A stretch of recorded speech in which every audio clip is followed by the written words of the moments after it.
마가복음 15장입니다. 마가복음 15장입니다.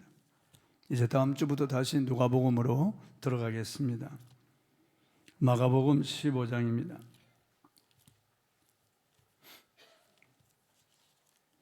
33절에서 39절까지 보겠습니다.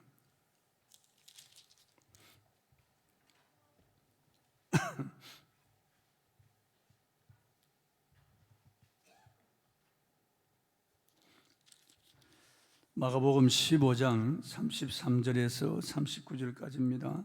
제6시가 되매 온 땅에 어둠이 임하여 제9시까지 계속하더니 제9시에 예수께서 크게 소리 지르시되 엘리 엘리 라마 사박다니 하시니 이를 번역하면 나의 하나님 어찌하여 나를 버리셨나이까 하는 뜻이라. 곁에 있었던 자 중 어떤 이들이 듣고 이르되 보라 엘리야를 부른다 하고 또 한 사람이 달려가서 해면에 신 포도주를 적시어 갈대에 깨어 마시게 하고 이르되 가만두라 엘리야가 와서 그를 내려주나 보자 하더라. 예수께서 큰 소리를 지르시고 숨지시니라. 이에 성소 휘장이 위로부터 아래까지 찢어져 둘이 되니라. 예수를 향하여 섰던 백부장이 그렇게 숨지심을 보고 이르되 이 사람은 진실로 하나님의 아들이었도다 하더라. 아멘. 십자가를 보라, 이런 주제로 오늘 말씀을 선포하겠습니다. 이 성경의 중심은 예수 그리스도입니다. 구약도 예수 그리스도에 대하여 기록했고 신약도 예수 그리스도에 대하여 기록했습니다. 성경의 주인은 예수 그리스도십니다. 성경은 그분의 말씀입니다. 그리고 예수 그리스도의 중간에 십자가가 있습니다.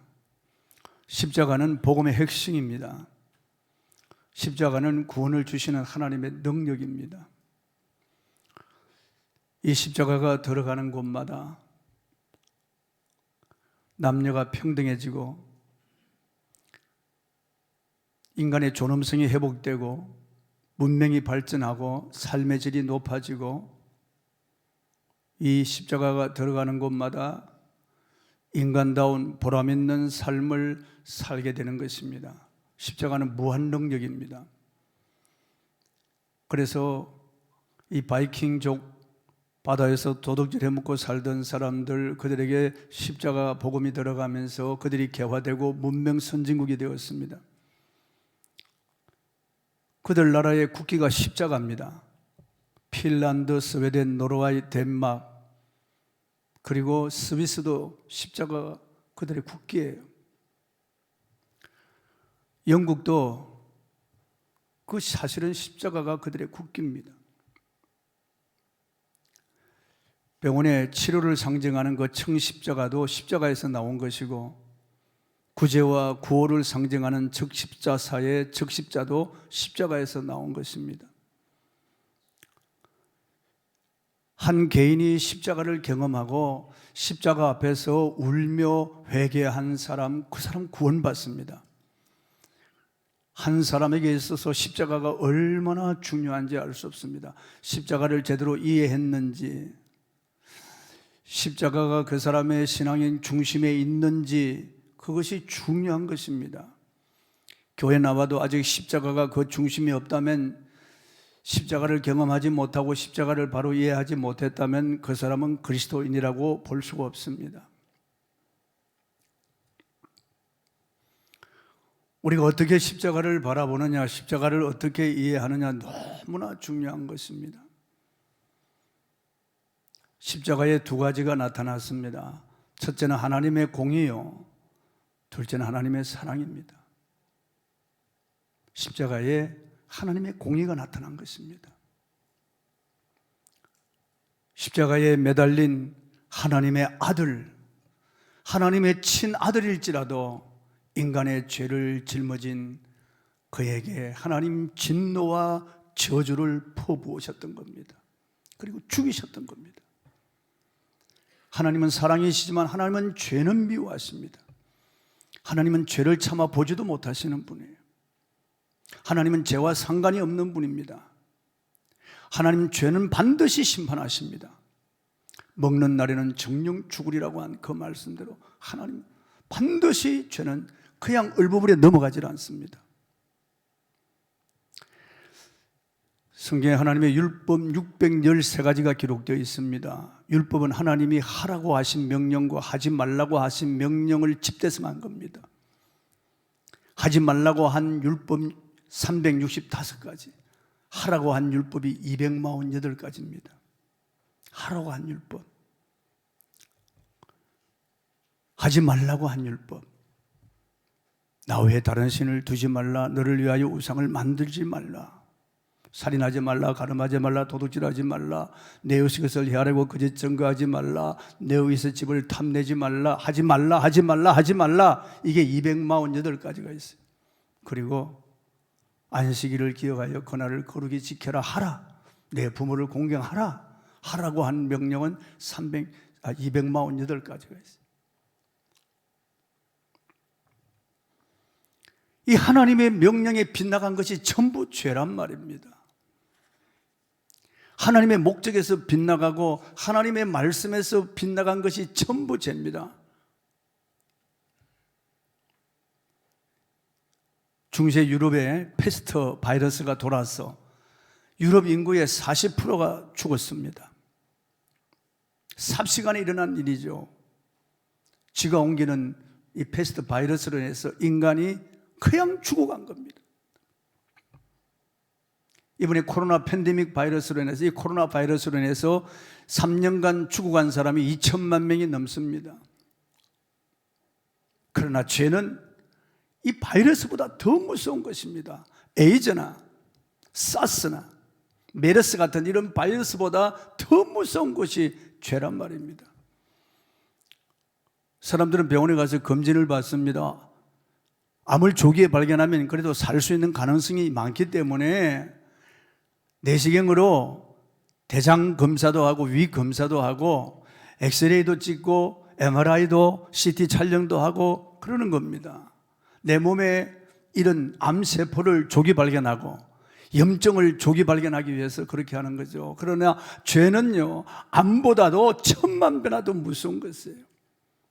사람들은 이걸 모르고 있는 거죠.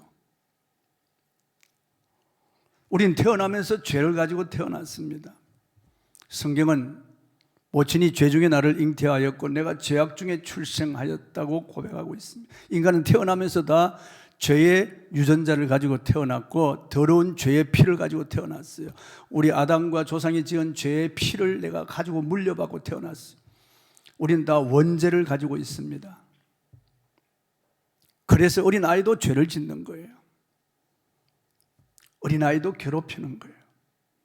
소년도 소녀도 죄를 짓고 청년도 죄를 짓고 늙어도 죄를 짓습니다. 우리는 행동으로 죄를 짓고 말로 죄를 짓고 생각으로 죄를 짓습니다. 우리는 무수한 죄를 짓는 거예요. 한 그리스도인이 꿈에 천국 갔더니만 자기 행위록이 있는데 보니까 그 책을 펼치니까 그게 깨알 같은 글씨로 새까맣게 자기 죄가 적혀 있는 겁니다. 이게 무슨 죄입니까? 너 행위로 지은 죄라는 겁니다. 또 한 장을 넘기니까 아예 그냥 보이지도 않는 거예요. 이건 무슨 죄입니까? 이건 너 말로 지은 죄라는 겁니다. 또 한 장을 넘기니까 아예 새까매. 이건 무엇입니까? 너 마음으로 지은 죄라는 거죠. 예수님은 여인을 보고 음욕을 품은 자마다 이미 간음했다고 하고 형제를 살인한 자마다 형제를 미워한 자마다 이미 살인했다고 말씀하고 있습니다. 형제에 대하여 라가라 하는 자는 공에 잡히고 미련한 놈이라고 하는 자는 지옥불에 들어가게 된다고 말씀하셨는데 우리는 입으로 무수한 죄를 짓습니다. 마음으로 생각으로 무수한 죄를 짓는다고요. 죄를 짓지 않으려고 해도 우리 죄를 지을 수밖에 없는 성향이 우리 안에 있는 겁니다. 그래서 이 죄 가지고는 하나님 앞에 갈 수 없고 설 수 없고 하나님 나라에 들어갈 수가 없는 겁니다. 하늘나라는 죄가 없는 곳이거든요. 죄인들은 눈 어두워 하나님을 볼 수도 없고 이 더럽고 추악한 죄를 가지고는 하나님의 나라에 갈 수가 없어요. 그래서 하나님께서는 우리를 사랑하시지만은 우리 죄는 미워하시는 겁니다. 이 죄를 정죄하지 않고 우리를 구원하실 수가 없는 거예요. 그런데 하나님이 우리 죄를 정죄하면 우리는 모두 멸망을 받아야 돼요. 그래서 하나님 우리를 살리시고 하나님의 정의도 세우기 위해서 그의 아들을 이 땅에 보내신 거예요. 하나님의 아들을 죄 없는 피를 가지고 오신 유일한 분이에요. 한 번도 죄를 짓지 않은 유일한 분이에요. 그분이 십자가에 나 대신 달리신 거예요. 이스라엘 백성들이 죄를 짓고 죄 사함을 받기 위해서 죄책감에 시달리다가 이제 제물을 가지고 와서 제사장 앞에 갖다 놓습니다. 그러면은 제사장 앞에 자기 죄를 고백하면은 제사장은 그 사람에게 안수하고 이 제물에게 안수해서 이 사람의 죄를 여기에 전가시키는 거예요. 제물에게. 그리고 그 사람으로 하여금 이 제물을 잡도록 하는 겁니다. 죽이는 겁니다. 피 흘려. 자기 죄 때문에 이 짐승이 죽는 것을 눈으로 보는 거죠. 지가 체험하는 겁니다. 그리고 그 피를 제단에 다 쏟고 그 짐승의 고기를 불태워서 살리는 겁니다. 그리고 죄 사함을 선포하는 겁니다. 하나님은 저와 여러분의 이 무수한 죄를 그 아들에게 전가시켰습니다. 겟세마네 동산에서 하나님의 아들 예수께서 우리의 죄악이 든 그 잔을 마셨습니다. 얼마나 추악하고 더러우면은 이 잔을 내게서 옮겨달라고 기도하셨겠어요. 얼마나 끔찍했으면은 주님께서 이 잔을 내게서 옮겨달라고 하셨겠어요. 그러나 내 원대로 마시고 아버지 원대로 되기를 원하나이다 하고 그 잔을 마신 거예요. 그래서 저와 여러분의 죄가 아들에게 전가된 거예요. 죄 없는 예수님에게 저와 여러분의 죄가 전가되고 예수님이 나의 죄를 뒤집어 쓰신 거예요. 그 백성들의 억만 죄를 뒤집어 쓰고 그 죄를 짊어지고 하나님의 아들이 십자가에 못 박히신 거예요. 그래서 하나님이 십자가에 무서운 진노를 쏟아부으신 거예요. 십자가에서 하나님의 아들이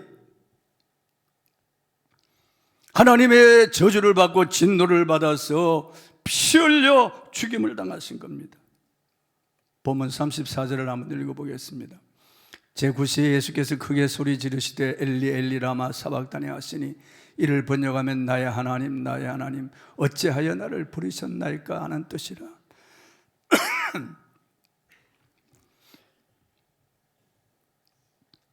우리 예수님은 하나님을 항상 아빠 아버지라고 불렀어요.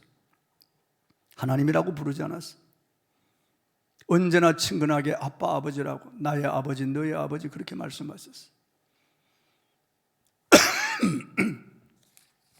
그런데 십자가에서 우리 죄를 짊어진 죄 화신이 되었기 때문에, 죄 덩어리가 되었기 때문에 아빠라고 부르지 않고 나의 하나님이라고 부르는 거예요. 우리를 대신하여 그렇게 부르시는 거예요. 어찌하여 나를 버리셨나이까. 하나님으로부터 버림받은 자리가 된 거예요. 한 번도 분리된 적이 없는 성삼위께서 분리되시는 거예요. 아버지가 등을 돌리시고 성령이 떠나가시는 거죠. 홀로 처절하게 버림당하신 거예요. 우리는 이 아픔을 알 수가 없습니다. 십자가에 못 박혀 죽으시는 주님, 육체의 고통도 크시겠죠. 그러나 예수님의 제자들 대부분 다 십자가형으로 죽었어요. 베드로는 거꾸로 못 박혀 죽었어요. 초대 그리스도인들이 십자가형을 당해 죽은 사람들이 많습니다. 예수님이 당하신 그 고난은 단지 육체의 고난 정도가 아니에요. 버림받은 고난, 아버지로부터 성령이 떠나가시고 삼위가 분리되는 어마어마한 그런 고통을 당하신 거예요. 나 때문에요. 나를 살리려고요. 나의 죄를 위하여 주님 그 고난을 당하신 거예요. 세례 요한은 예수님을 가리켜 보라, 세상 죄를 지고 가는 하나님의 어린 양이로다. 저와 여러분의 죄를 대신 지시고 십자가에서 그 고난을 당하시고 주님이 죽으신 것입니다. 그래 십자가에 하나님의 공의가 나타난 겁니다. 아들일지라도 우리 죄를 짊어지고 죄를 대신하여 죽기 때문에 죄에 대한 행보를 쏟아 부으실 수밖에 없는 것이 이게 하나님의 공의예요.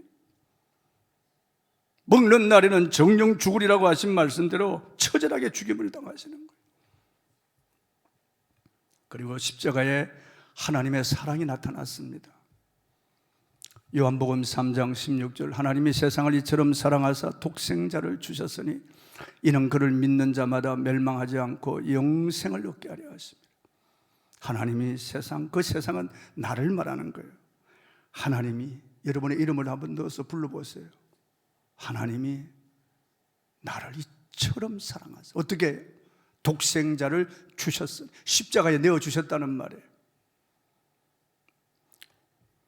그를 믿는 자마다 멸망하지 않고 영생을 얻게 하기 위해서요. 갈라디아서 3장 13절을 한번 읽어보겠습니다. 그리스도께서 우리를 위하여 저주를 받은 바 되사 율법의 저주에서 우리를 속량하셨으니 기록된 바 나무에 달린 자마다 저주 아래에 있는 자라 하였습니다. 예수님이 우리 대신 저주를 받으셨어요. 율법의 저주에서 우리를 속량 값을 치르고 풀어줬단 말이죠. 기록된 바, 신명기 21장 23절 말씀입니다. 기록된 바 나무에 달린 자마다 저주 아래에 있는 자라 하였습니다. 그분은 저주를 받을 이유가 없죠. 죄 없는 분이고 거룩한 분이고 순결한 분인데 하나님의 아들이 왜 저주를 받으셨을까요? 저와 여러분을 저주에서 속량하기 위해서 하나님의 아들이 저주를 받으셨어요. 우리를 이처럼 사랑하시는 거예요. 죄 없는 사람이 어디 있습니까? 로마서 3장 10절에 의인은 없나니 하나도 없다고 말씀하고 있고, 로마서 3장 23절 모든 사람이 죄를 범하였으며 하나님의 영광에 이르지 못하더니 모든 사람이 다 흉악한 죄인들이에요. 여러분요, 어떤 물고기나 육지의 짐승이나 하늘의 새들이 시기 질투하고 미워하고 음란하고 교만하고 광폐하고 수근수근하고 온갖 악한 짓을 하는 그런 짐승들이 어디는 없어요. 인간밖에 없어요. 여러분, 이러한 죄인을 사랑하사 하나님의 아들이 십자가에 저주를 받으셨다는 거예요. 저주를. 그래서 하나님이 나를 대신 살리신 거예요. 그 길 밖에는 나를 살릴 길이 없기 때문에 그 아들을 희생하고 나 같은 죄인을 십자가에 살리신 거예요. 그래서 십자가에 하나님의 놀라운 사랑이 나타난 겁니다. 로마서 5장 8절, 우리가 아직 죄인 되었을 때 그리스도께서 우리를 위하여 죽으심으로 하나님께서 우리에 대한 자기의 사랑을 확정하셨느니라. 십자가는 하나님의 사랑의 확장이에요. 현장이에요. 하나님 말로만 사랑하신 것이 아니에요. 글로만 사랑하신 것이 아니에요. 하나님의 사랑은 실제적으로 나타났어요. 십자가로요. 그 심장을 떼어주는 것보다, 하나님의 심장을 떼어주는 것보다 더 아픈 것이 그 아들을 주시는 거예요. 그 아들을 십자가에 내어주시기까지 나를 사랑하셨다는 겁니다. 예수님 대신 죽고 나를 살리신 거예요. 십자가에 모진 상고를 겪고 다 이루었다는 순간 저와 여러분이 하나님의 자녀로 태어난 것이에요. 놀라운 사랑입니다. 여러분, 시카고에서 대화재가 발생했을 때요, 한 아파트에서 소방관이 올라가 보니까 한 여인이 화장실 변기에 엎드려서 잿더미가 된 거예요. 다 죽었어요, 거기서. 그래서 그 여인의 시신을 수습하면서 변기 뚜껑을 열어보니까 거기에 아기가 살아있는 거예요. 자기 아들을 살리기 위해서 변기통에 아이를 집어넣고 그 속에 자기 몸을 감싸고 불이 탈 때 자기가 타면서 이 아기를 살린 거예요. 그래서 그 아기는 살아난 거예요. 제가 어릴 때 저희 집에 닭을 많이 키웠는데 마루 밑에 닭장을 만들어서 거기 키웠어요. 아침에, 어느 날 아침에 아버지가 일어나더니만, 아, 이것 봐라, 족제비란 놈이 들어왔네. 그래서 저를 이제 데리고 그걸 가르쳐 보이는 거예요. 보니까 어미닭이 이게 족제비에게 물어 뜯겨서 살점이 다 뜯어먹었어요. 살점을. 피가 그게 막 쏟아져 있고 그냥 형체만 남아있을 정도로 족제비가 다 파먹었어요. 그런데 놀라운 것은 그 날개에서 뺑아리들이 나오는 거예요.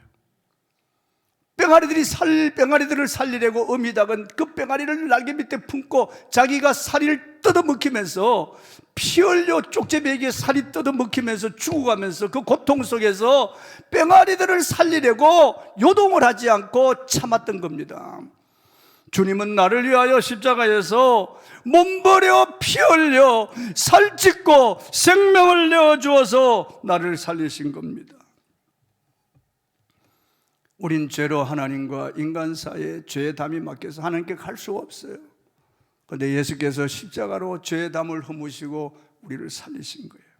보면 38절입니다. 읽어보겠습니다. 이에 성소 휘장이 위로부터 아래까지 찢어져 두리더니라. 지성소와 성소를 가리는 휘장이 있어요.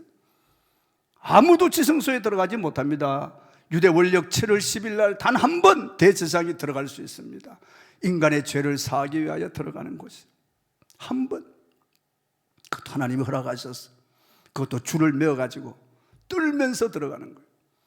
지음하신 하나님의 현존이 있는 지성소에 들어갈 수 없어요.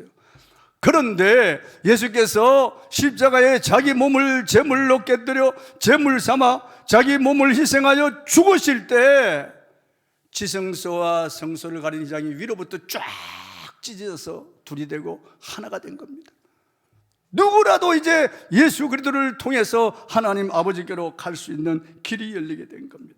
히브리 10장 19절 20절입니다. 읽어보겠습니다. 그러므로 형제들아 우리가 예수의 피를 힘입어 성소에 들어갈 담력을 얻었나니 그 길은 우리를 위하여 휘장 가운데로 열어놓으신 새로운 살 길이요 휘장은 곧 그의 육체니라. 그의 육체를 찢었어. 하나님과 우리 사이에 막힌 죄악의 담을 흠으시고 휘장 가운데로 길을 열어놓으셨습니다. 살 길이에요. 그 길로 가야만 우리가 살 수 있는 거예요. 그리스도를 통하여 그 길로 가야만, 십자가를 통과해야만 저와 여러분이 살 수가 있는 것입니다. 그래야 아버지께로 나아갈 수 있고 천국에 들어갈 수 있는 유일한 길이에요. 내가 곧 길이요 진리요 생명이니 나로 말미암지 않고는 아버지께로 올 자가 없느니라. 아무도 없어요. 다른 이로서는 구원 얻을 수 없나니 천하 인간에 구원 얻을 만한 다른 이름을 주신 적이 없다고 그랬습니다.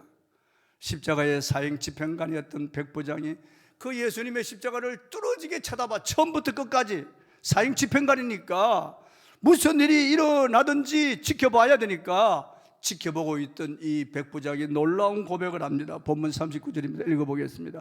예수를 향하여 섰던 백부장이 그렇게 숨지심을 보고 이르되 이 사람은 진실로 하나님의 아들이었도다 하더라. 예수님이 3년 반 공생의 기간에 수많은 기적을 일으켰는데 그 많은 기적을 보고도 예수 그리스도를 믿지 않는 사람들 얼마나 많은지 알 수 없습니다.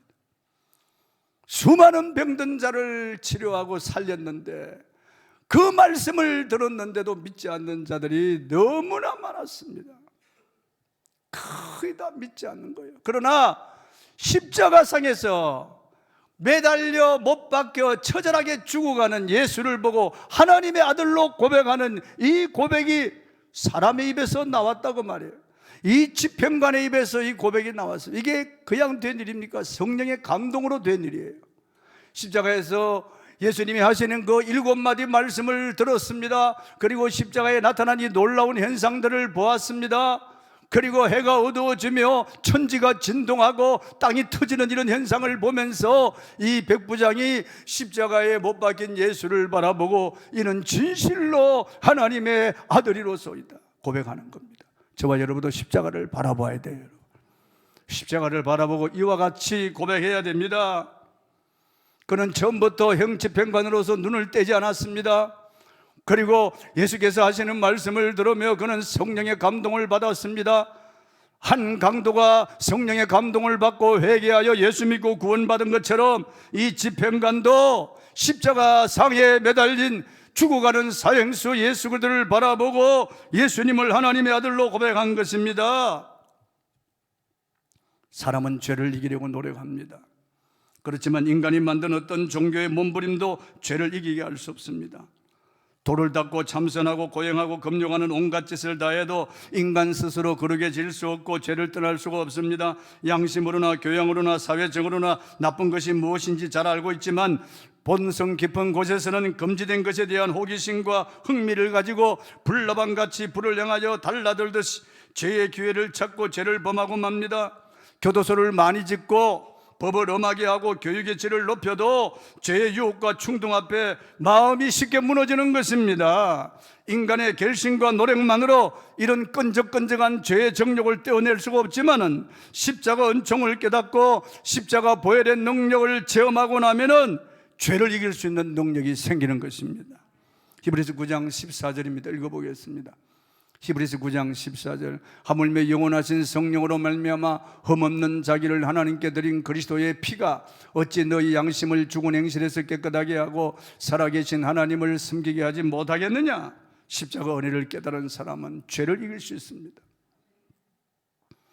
거룩해질 수 있습니다. 남은 삶은 이제는 주님의 도구로 선한 삶을 살며 주님 뜻대로 살아갈 수 있는 능력이 생기는 것입니다. 베드로전서 2장 24절을 읽어보겠습니다. 친히 나무에 달려 그 몸으로 우리 죄를 담당하셨으니 이는 우리로 죄에 대하여 죽고 의에 대하여 살게 하려 하심이라. 그가 채찍에 맞음으로 너희는 나음을 얻었나니. 예수님이 그렇게 죽으신 것은 이제는 나로 하여금 십자가를 깨닫고 더 이상 죄에 대하여 살지 말고 예수님에 대하여 살라고 주님이 죽으신 것입니다. 주님이 죽으신 것이에요.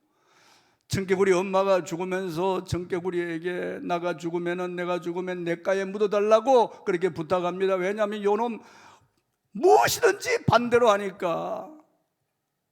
그런데 엄마가 죽고 난 다음 청개구리는 엄마의 죽음 앞에 뉘우치고 엄마의 말에 한번 순종하는 거예요. 냇가에 묻습니다. 청개구리 같은 이런 사람이라도 주님의 십자가를 체험하고 나면은 주님 말씀에 순종하는 겁니다. 주님 뜻대로 살려고 하는 그런 마음이 생기는 거예요. 죄를 미워하게 되고 더 이상 죄를 즐기지 않고 경건하게 살려고 노력하는 겁니다. 하나님 말씀대로 살려고 노력하는 겁니다. 예수님께서 아무든지 나를 따라오려거든 자기를 부인하고 날마다 제 십자가를 지고 나를 따를 것이라고 했습니다. 자기를 부인하는 거예요. 갈라디아서 5장 24절은 그리스도 예수의 사람은 그 육체와 함께 정과 욕심을 십자가에 못 박았느니라 그랬습니다. 그분이 못 박힐 때 내 이름으로 못 박힌 거예요. 그분이 못 박혀 죽을 때 내가 죽은 거예요. 내가 세례받을 때 다시 세례받고 난 다음에 그리스도와 함께 다시 살아난 거듭난 내가 된 거예요. 과거의 이용료는 죽어버린 거예요. 이제는 주님과 함께 살려고, 주를 위하여 살려고 하나님이 내게 세례를 주신 거예요. 십자가를 깨닫게 하신 거예요. 십자가 복음을 접하고 나를 변화시킨 거예요. 오래전에 경기도 송산면 형도라고 하는 섬에서 일어난 실화입니다. 이 섬은 28가구 98명의 주민이 살며 물이 빠지면 가끔 개풀로 육지와 연결되기도 하는 작은 섬입니다. 대부대에서 좀 떨어진 섬이에요. 섬 언덕바지에 작은 교회가 있습니다. 이 교회에 이동목 전도사라고 하는 분이 섬기고 계십니다. 그분은 고향에서 남부럽지 않게 농사 짓고 동네 이장으로 고향교회 장로로 섬기고 있던 분이었습니다. 어느 날 붕에 강사로 오신 목사님의 설교 중에 어느 섬마을에 교회가 있는데 목사들 중 누구도 부임해 오지 않아서 이제 교회 문을 닫을 지경이라고 하자 이분이 감동을 받습니다. 아무도 들어가려고 하지 않은 그 섬에 가산을 다 팔아 오남매를 데리고 부인과 함께 그 섬으로 들어갔습니다. 다시는 돌아오지 않으려고 하는 결심을 가지고 가산을 팔고 들어간 겁니다. 28가구 그 주민들의 영혼을 구원하기 위해서 온몸과 마음을 바쳐서 그곳에 들어간 겁니다. 그러나 그의 불타는 사명감에 비해서 한 사람도 전도되지 않았습니다. 세월은 흘러가고 4년이 지났지만 한 사람도 교회에 나오는 사람이 없었습니다. 가족들의 생계를 위해서 개풀에 나가 조개를 캐던 아내가 그만 쓰러져서 중풍으로 들어눕고 말았습니다. 큰딸 성혜가 고학으로 서울 청산여상을 졸업했으나 아버지의 희생적 신앙과 영혼을 아끼는 마음에 감동받아 아버지를 도우려고 섬으로 들어왔습니다. 누워있는 엄마를 돌보고 섬마을 어린이들을 가르치고 동네 청년들을 지도했습니다. 성혜의 활동으로 섬마을이 밝아지고 생기가 돌기 시작했습니다. 그녀는 형도섬의 보배라고 하는 말을 들었습니다. 그러나 아버지 이동목 전도사는 딸이 고마웠지만 마음이 아팠습니다.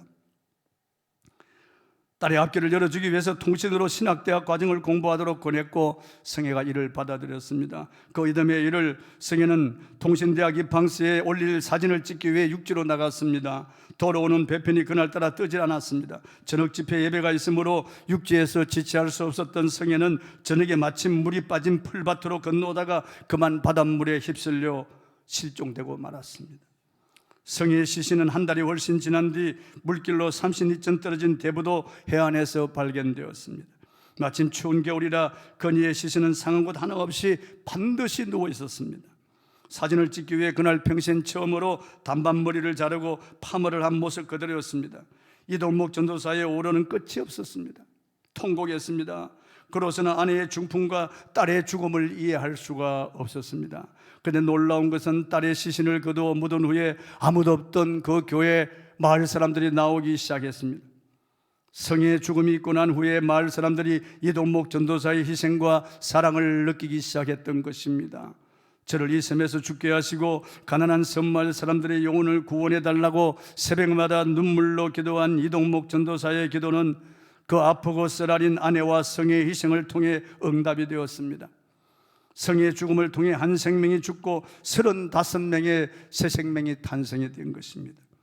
눈물로 기도한 이동목 전도사의 기도가 성의 죽음을 통해 드디어 열매를 맺었던 것입니다. 방송 작가인 고무송 씨의 지필로 이 사연이 책으로 나왔습니다. 이 섬에서 죽게 하소서. 그가 기도한 제목입니다.